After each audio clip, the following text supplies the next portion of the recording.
గుంటూరు జిల్లా నరసరావుపేట మండలం బొప్పుడిలో ఈ నెల 17న టీడీపీ భారీ బహిరంగ సభ నిర్వహించబోతుంది. సభ ఏర్పాట్లకు టీడీపీ జాతీయ ప్రధాన కార్యదర్శి నారా లోకేష్ ఇవాళ భూమి పూజ చేశారు. ఉమ్మడి టీడీపీ, జనసేన, బీజేపీ సభ ఏర్పాట్లకి లోకేష్తో పాటు 3 పార్టీలకు చెందిన నేతలు పాల్గొన్నారు. ఈ సందర్భంగా మాట్లాడిన టీడీపీ నేతలు వచ్చే ఎన్నికల్లో వార్ వన్ సైడే అన్నారు. సైకోలా తయారై జగన్ రాష్ట్రాన్ని సర్వనాశనం చేశారని, వచ్చే ఎన్నికల్లో జగన్మోహన్ రెడ్డిని బంగాళాఖాతంలో కలపడం ఖాయమని చెప్పుకొచ్చారు. 24లో మీరు రేపు భూమి దద్దరలే విధంగా ఈ ప్రభంజనాన్ని చూసి వైసీపీ పార్టీకి నామినేషన్లు వేసేవాళ్ళు కూడా దొరకరని నేను భావిస్తా ఉన్నా. మీరు తర్వాత ఇదే మీరు చూడండి 18వ తారీఖున పత్రికా విలేకరులు, ఎందుకంటే వారికి ఈ రోజునే భయపడిపోయి ఏది పడితే అది మాట్లాడటం, ఏది పడితే అది చేయటం, గ్రాఫిక్స్ లో జీవిస్తా ఉన్నారు. చివరికి వాళ్ళు సిద్ధమని చెప్పి మొన్న మీటింగ్ పెట్టిన తర్వాత ఇంటికి వెళ్ళడానికి సిద్ధంగా ఉన్నారు.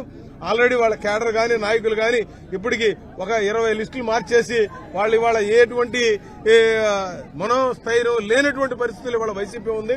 అందుకనే రేపు 17వ తారీఖున ఏదైతే మన సభ ఉందో ప్రధాని మోడీ గారు, అదేవిధంగా చంద్రబాబు నాయుడు గారు, అదేవిధంగా జనసేన అధ్యక్షులు పవన్ కళ్యాణ్ గారు, పురంధేశ్వర్ గారు, నారా లోకేష్ గారు, వీరందరూ కూడా మరి ఈ 3 పార్టీల యొక్క కలయిక త్రిమూర్తులు ఏ విధంగా కలిసి పనిచేస్తారో ఆ విధంగా ఈ యొక్క సభని మనం ఈ క్యాడర్ అంతా కూడా కలిసి జనాన్ని మొబిలైజ్ చేసి లక్షలాది మందిగా వచ్చి ఈ సభతోనే రిజల్ట్ వచ్చే విధంగా 2024, 2014లో ఏ విధంగా ఈ 3 పార్టీలు ఒక మంచి రిజల్ట్ తీసుకొచ్చినాయో అదే విధంగా ఇప్పుడు కూడా రిజల్ట్ వస్తుందని భావిస్తూ నాకు ఈ అవకాశం ఉంది. ధన్యవాదాలు. ఒక పెద్ద బహిరంగ సభ, లక్షలాది మంది ప్రజలతో ఇక్కడ బహిరంగ సభ జరగబోతా ఉంది. ప్రధానమంత్రి మోడీ గారు, అలాగే మన చంద్రబాబు నాయుడు గారు, పవన్ కళ్యాణ్ గారు కలిసి చాలా సంవత్సరాల తర్వాత ఈ వేదిక మీద పాల్గొనడం ఒక విశేషం. నా భూతో నా భవిష్యత్ అన్న విధంగా జరగబోతా ఉంది. లక్షలాది మంది ప్రజలు ఎదురు చూస్తా ఉన్నారు.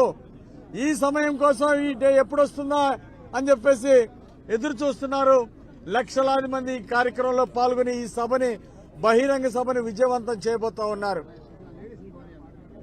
ఈరోజు రాష్ట్ర భవిష్యత్ కోసం, ఈరోజు అరాచక పాలనని పారదోలటం కోసం